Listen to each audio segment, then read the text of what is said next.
আসানসোল লোকসভা কেন্দ্রের তৃণমূল কংগ্রেস প্রার্থী শত্রুঘ্ন সিনহার সমর্থনে পশ্চিম বর্ধমান জেলায় তৃণমূল হিন্দুভাষীদের একটি কর্মী সভা। এদিন উপস্থিত ছিলেন আসানসোল লোকসভা নির্বাচনে তৃণমূল কংগ্রেসের প্রার্থী শত্রুঘ্ন সিনহা ও রাজ্যের মন্ত্রী মলয় ঘটক সহ জেলার সমস্ত নেতৃত্ব ও কর্মী সমর্থকরা। এদিন আসানসোলের রবীন্দ্র ভবনে এই কর্মী সভাটি অনুষ্ঠিত হয়। আমরা শুনে নেব মন্ত্রী মলয় ঘটক ও শত্রুঘ্ন সিনহা এই কর্মী সভা থেকে কি বার্তা দিলেন। গ্রামাঞ্চল শিল্পাঞ্চলের খবর, ব্যুরো রিপোর্ট।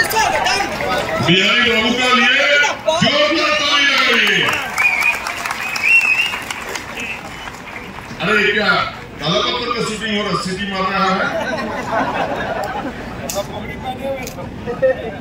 तो ये कमरा बोल सी रहा, ये हमारे एमपी दिल्ली से बैठ के तो सारा पूरा हिंदुस्तान को बेच रहा है, तो दिल्ली के बैठ के वोट क्या करोगे? दिल्ली में बैठ के हिंदुस्तान को बेच। हम पश्चिम बंगाल में वास करते हैं। पश्चिम बंगाल में हिंदी भाषी हो चाहे बांग्ला भाषी हो, उर्दू भाषी जो भी है, दीदी एक ऐसी तृणमूल कांग्रेस एक ऐसी पार्टी जो भी अदर जितने भी मजहब के लोग हैं सबको जो है एक रास्ते पर चलना सिखाया है। उसका नाम तृणमूल कांग्रेस है। हमारे गार्जियन महाजा है, उसका नाम ममता जी। पार्टी को वोट देते हैं तो क्या महसूस करेंगे कि हम शत्रुघ्न सिन्हा जी को जिता दिए, या तृणमूल कांग्रेस पार्टी को जो है हमें मजबूत करने की सोच आप तमाम साथी करना चाहिए। यहाँ पर मैक्सिमम लीडर लोग हैं। हमारा आसनसोल लोकसभा केंद्र में हम हिंदुस्तान की रक्षा करेंगे, हिंदुस्तान की एकता अखंडता की रक्षा करेंगे, हिंदुस्तान की सांप्रदायिक समृद्धि की रक्षा करेंगे। इसलिए हम तमाम साथी से अपील करते हैं। और ये गीत प्रस्तुत किए थे हमारे सदी के महानट अमिताभ बच्चन जी ने प्रस्तुत किए थे। ये गीत आपको सुना करके हम अपने भाषण को शेष करेंगे। मजबूत करो, शत्रुघ्न सिन्हा को विजय बनाओ, यही बोल करके आप तमाम साथी को धन्यवाद देते हैं, अपनी बात को शेष करते हैं। जय हिंद, वंदे मातरम, तृणमूल कांग्रेस जिंदाबाद, ममता दीदी जिंदाबाद, अभिषेक बनर्जी जिंदाबाद। कन्याश्री स्टूडेंट क्रेडिट कार्ड और हमारे शुभेंदु बाबू परसों एक मीटिंग में घोषणा किया, ये वो संग्रामी भाता देगा, माने सरकार से तनख्वाह मिलेगा, ये है संग्रामी भाता। तो आप संग्रामी भाता को लिए सोचते रहिए, हम लोग सोचेंगे 40 सीट दीदी को देना है। आप लोग का चाहते वाला बिहारी बाबू हमारे एमपी, हमारे उम्मीदवार शत्रुघ्न सिन्हा जी पहुंच गए। उनको बहुत बहुत नमस्कार देके उनको विजयी करने को आवेदन जना के हमारा वक्तव्य खत्म करते हैं। जय हिंद, वंदे मातरम, ममता बनर्जी जिंदाबाद, तृणमूल कांग्रेस जिंदाबाद, अभिषेक बंदोबस्त। थैंक यू हमारे जिलाध्यक्ष नरेंद्र। एक मिनट नरेंद्र, एक मिनट। नहीं एकदम बिहारी शैली में पगड़ी बांध रहे हैं हम लोग। अच्छा ठीक है, ठीक है। अरे घूरे जाओ भैया। अच्छा थोड़ा फोटो ठीक से, फोटो समय कम है, इसलिए अगले वक्ता के रूप में मैं निवेदन करता हूं वक्तव्य रखने के लिए माननीय डिप्टी मेयर श्री अभिजीत घटक।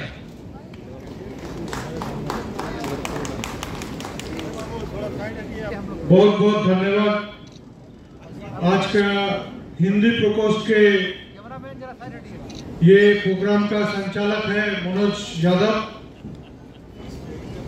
मंच में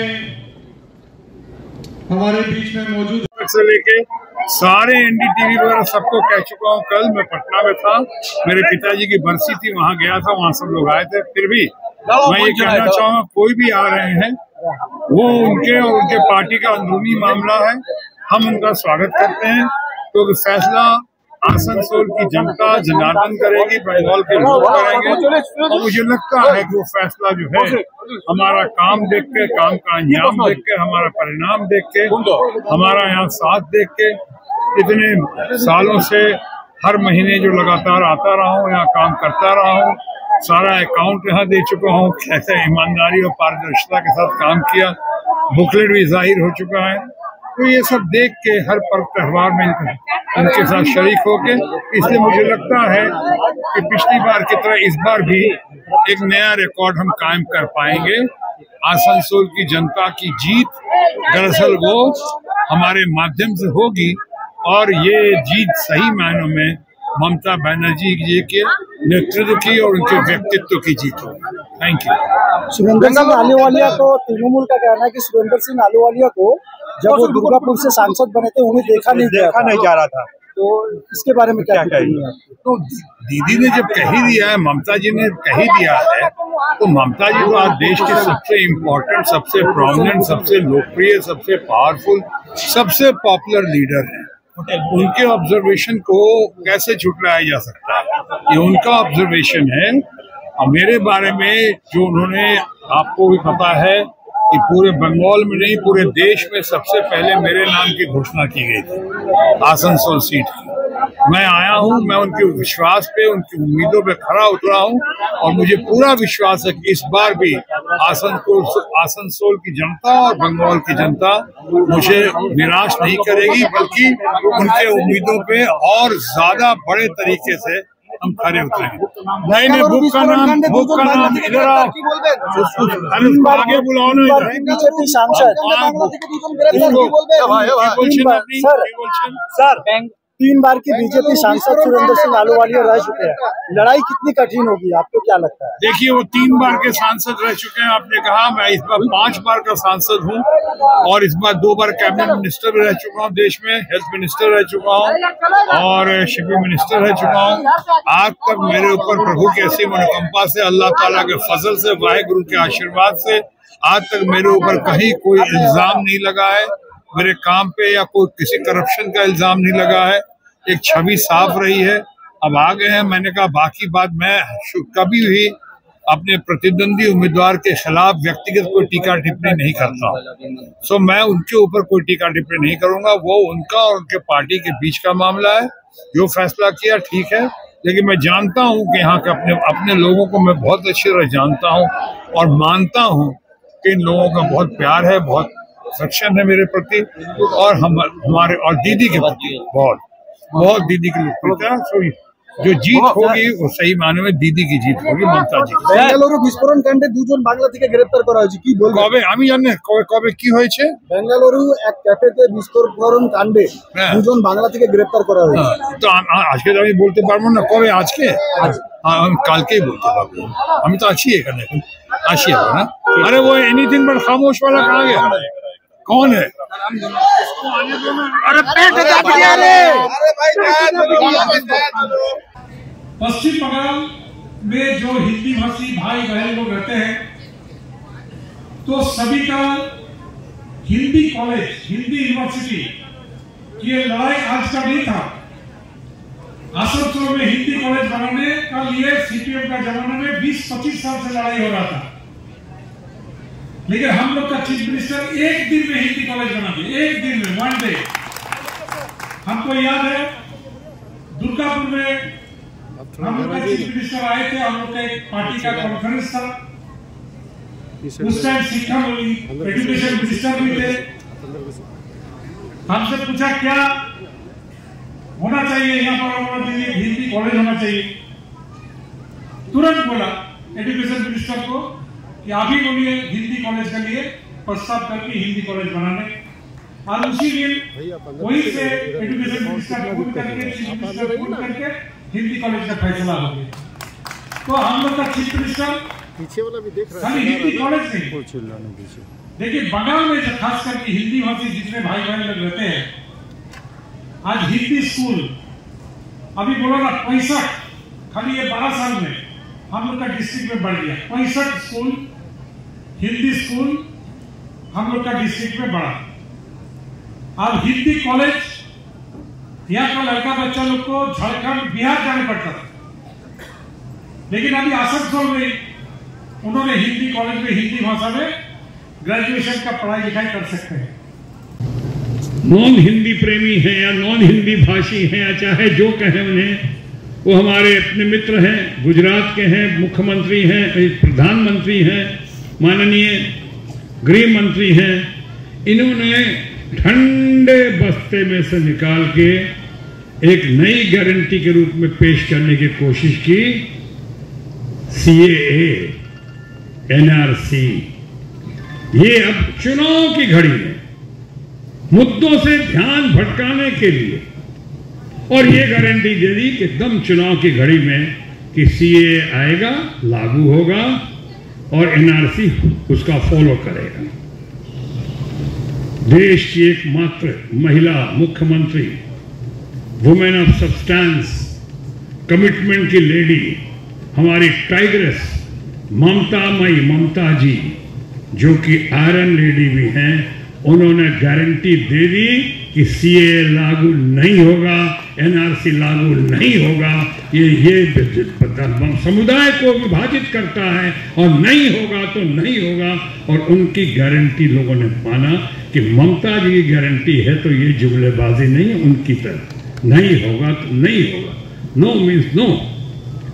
ऐसे ममता जी ने हमें वहां कहा कि लड़ना है, चुनाव लड़ना है आपको आसनसोल जाकर, और आपको चिंता करने की जरूरत नहीं। आपने जान ওইখানে মৌলা বাবু আছেন, বসে আছেন ওইখানে, আপনার জন্য হরেরামজি আছেন, নরেন বাবু আছেন, আপনি একবার চিন্তা করবেন না, আপনি নিশ্চয়ই জিতবেন, আপনি जान ওইখানে। मैंने ममता जी को बोला, ma'am your wish is my command. आपने कह दिया, बात खत्म। हम तो उनके बहुत बड़े प्रशंसक और समर्थक रहे हैं ममता जी के। आप में से बहुतों ने देखा होगा चंद साल पहले बंगाल के इतिहास की जो सबसे बड़ी सभा हुई थी परेड ग्राउंड में, उसमें कुछ लोग जो की नोट स्पीकर थे, मुख्य वक्ता थे, उसमें से मैं आपका अपना शत्रुघ्न सिन्हा भी था। और मैं आया था वहाँ से, डंके की चोट पे आया था, भारतीय जनता पार्टी में था उस वक्त, लेकिन डंके की चोट पे आया था मैं ममता जी का साथ देने, क्योंकि ममता जी जो कह रही थी और जो कर रही थी वो जनता जनार्दन के आवाम के हित में कह रही थी। और मैं हमेशा से इस बात को मानता रहा हूं कि आपका सबसे पहला कर्तव्य, फर्ज आपका आपके लोगों के प्रति होना चाहिए।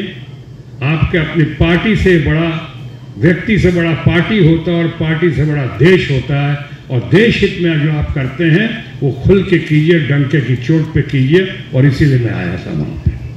अब उन्होंने भेजा, यहाँ पे भेजा, और यहाँ पे बाकी आप लोग का आशीर्वाद मिला कि शायद पहली बार देश में एक आम चुनाव हो रहा, ये उपचुनाव हो रहा था, और उस उपचुनाव में आप लोगों के आशीर्वाद से, तृणमूल कांग्रेस के कार्यकर्ताओं और नेताओं के सहयोग समर्थन से, ममता जी के नेतृत्व में, उनके आशीर्वाद से एक रिकॉर्ड ब्रेकिंग विक्ट्री आप लोगों ने दी। इतनी अच्छी अच्छी बातें कही और सुनी, मैं उससे बहुत भावुक हुआ। तो मैं भी सोचता हूं कि इस प्रकोष्ठ की सभा में पहली बार आया हूं यहाँ पे, अभी प्रार्थी बनने के बाद, तो मैं अपनी भी कुछ बातें रख लूं यहाँ पे। पहली बात तो जैसा अभिजीत घटक कह रहे थे मेरे बारे में, बहुत प्रशंसा की उन्होंने, कहा जो फंड का सदुपयोग किया है, और जितना फंड था करोड़ों करोड़ जो हमारे हाथ में आया, उसमें पाई का हिसाब करते हुए अभी 1-2 महीना पहले प्रेस कॉन्फ्रेंस करके मैं तमाम लोगों की मौजूदगी में मैंने ईमानदारी और पारदर्शिता के साथ सारे मामला, सारी चीजें सामने रख दी कि मेरा अपना मानना है कि न्याय का होना ही जरूरी नहीं है, या ईमानदारी से काम का होना ही जरूरी नहीं है, बल्कि न्याय का या ईमानदारी का होता हुआ काम दिखना भी उतना ही जरूरी है। ईमानदारी पारदर्शिता के साथ होनी चाहिए। तो एक तो हमने रख दिया, आप लोगों ने उसकी सराहना की, मीडिया ने भी बहुत सराहना की, लेकिन साथ ही साथ मैं ये कहना चाहूंगा कि उसमें मेरा अपना कुछ नहीं है। मैंने क्या किया, मुझे जिम्मेदारी का एहसास दिया गया। आप लोगों को पता है कि मुझे पता नहीं था जब मेरे नाम की घोषणा हुई थी पिछली बार। ये ममता जी का संपूर्ण व्यक्तित्व, यह ममता जी का जो नेतृत्व है, यह ममता जी का अपना अनुभव और ऑब्जर्वेशन है, उसके आधार पे उन्हें लगा मलय बाबू से, बाकी लोगों से, हरिराम जी सबसे बात करके, कैबिनेट मिनिस्टर हैं जो वहां पे मैं इतने सालों भारतीय जनता पार्टी में रहा, लेकिन हमारा लगाव दीदी से बहुत बना हुआ था।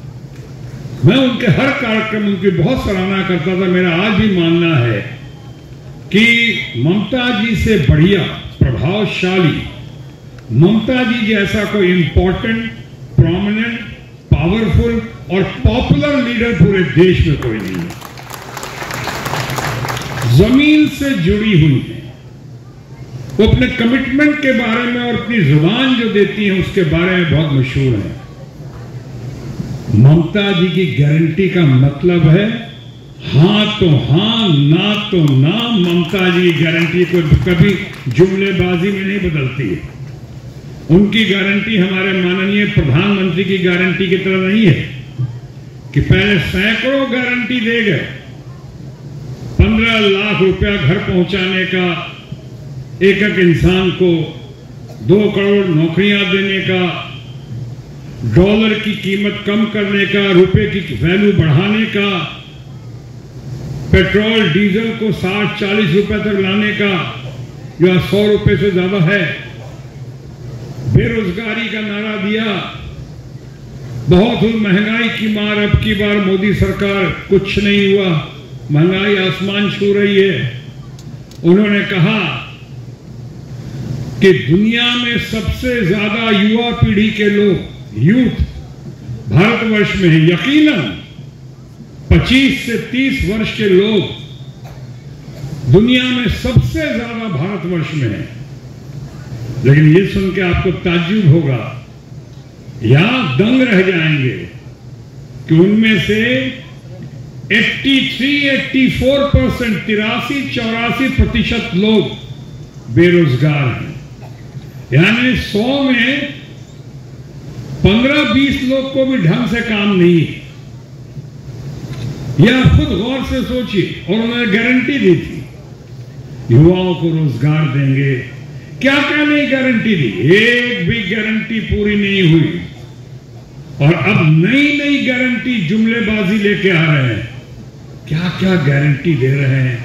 अरे पहले की गारंटी का क्या हुआ? और उसके बाद इलेक्शन की घड़ी में ठंडे बस्ते में डाली गई बातों को